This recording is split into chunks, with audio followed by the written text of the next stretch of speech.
Plusieurs moyens de destruction des couverts sont à disposition des producteurs. Le premier est le mode chimique, à utiliser avec parcimonie.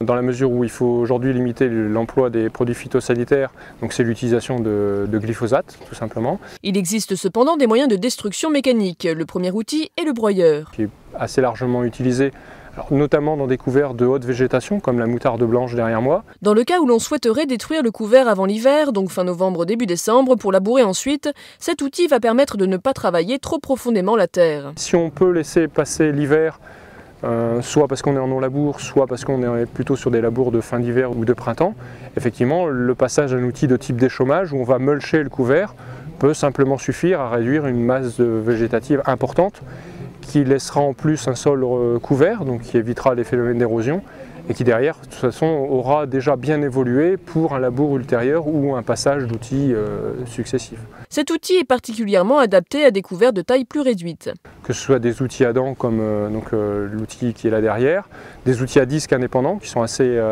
faciles à passer même dans des couverts de haute végétation, et puis dans des couverts très bas comme le radis, on peut, en tout cas pour ceux qui labourent, de labourer directement le couvert et donc de l'enfouir et une fois enfoui, il est détruit. Enfin, on notera la technique du roulage qui nous vient d'Amérique du Sud. C'est d'utiliser des rouleaux sur une végétation qui est gelée et qui, grâce en fait à l'action du rouleau, va détruire les fibres, pincer les fibres et finalement accentuer l'action du gel. Donc ça, c'est une technique qui va plutôt être privilégiée justement pour des reprises après hiver.